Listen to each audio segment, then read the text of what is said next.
Olá pessoal, eu sou Felipe Cavalcante e hoje nós vamos falar sobre fator RH. Mas caso você ainda tenha alguma dúvida sobre o sistema ABO ou ainda não aprendeu o sistema ABO, clica no card aqui em cima, assista essa aula, depois volta para essa de fator RH.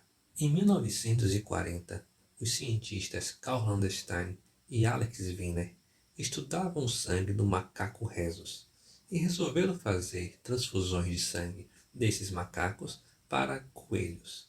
Depois de um tempo, em contato com o sangue dos macacos, os coelhos passaram a produzir anticorpos que foram chamados de anti-rhesus ou simplesmente de anti-RH. Esses anticorpos reagem contra glicoproteínas presentes nas hemácias do macaco rhesus, que são chamadas de fator RH. As hemácias portadoras do fator RH, em contato com os anticorpos, sofrem aglutinação e são destruídas pelo sistema imunológico do coelho. Ainda curiosos, esses cientistas resolveram pegar amostras de sangue desses coelhos e fazer uma centrifugação.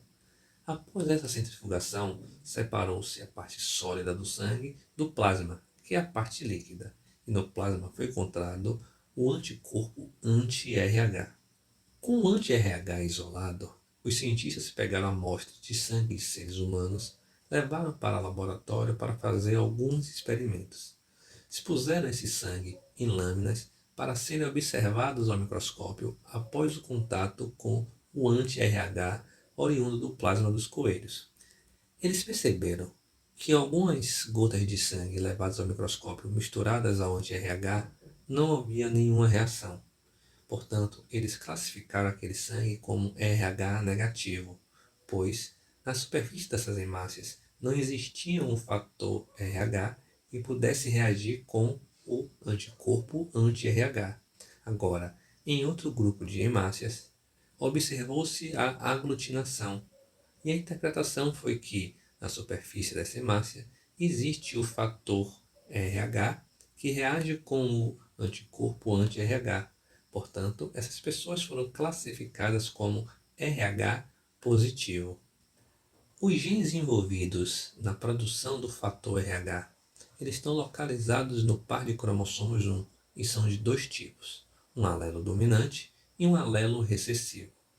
Esses alelos podem se combinar de três formas diferentes, mas representam apenas dois fenótipos: o fenótipo RH positivo e o fenótipo RH negativo. O genótipo para o RH positivo é preciso que haja pelo menos um gene dominante. Sendo assim, quando for um duplo dominante, um homozigoto dominante, irá produzir o fenótipo, irá expressar o fenótipo RH positivo, e com o genótipo heterozigoto, por ter já um gene dominante, também irá expressar o fenótipo RH positivo. Agora, para o fenótipo RH negativo, é necessário que o genótipo seja um duplo recessivo, um homozigoto recessivo. Diferente do sistema ABO, que envolve codominância, polialelia e epistasia recessiva, o sistema RH cai perfeitamente na primeira lei de Mendel, tanto nas proporções fenotípicas quanto nas proporções genotípicas e na relação de dominância completa entre um gene e o seu alelo. Existe uma doença relacionada ao fator RH que cai muito nas provas de vestibulares. Ela se chama eritroblastose fetal.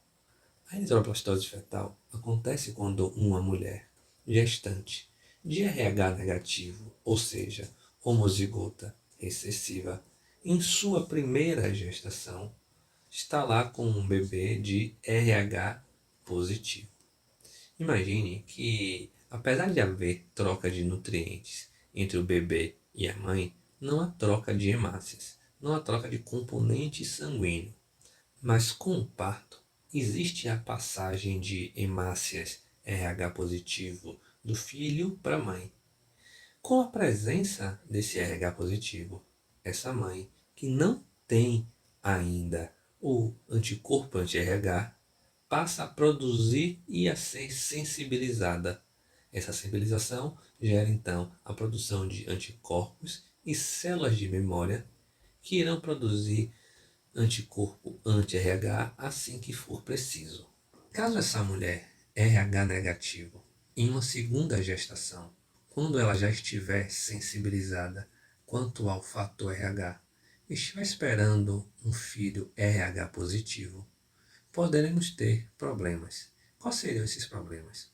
Com a passagem dos anticorpos para o bebê, haverá a destruição em massa das hemácias desse recém-nascido, caracterizando e dando um nome para o sinônimo de eritroblastose fetal, que é doença hemolítica do recém-nascido.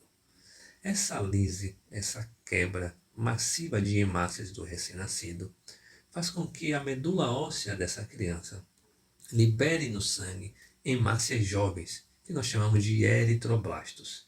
Portanto, a quantidade de eritroblastos no sangue irá aumentar. Só que os eritroblastos ainda são células nucleadas e não conseguem desempenhar as funções das hemácias, que é de transportar os gases respiratórios. Por isso, a criança desenvolve uma anemia.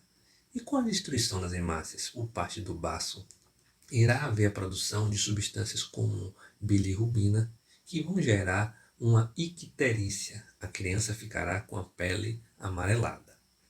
Para que isso não aconteça, antes da segunda gestação, após o parto, para que nada disso aconteça, durante o parto, na primeira gestação, é injetado na mulher um soro contendo o anticorpo anti-RH para combater as hemácias com o fator RH do filho e não dar tempo do corpo produzir uma reação imunológica.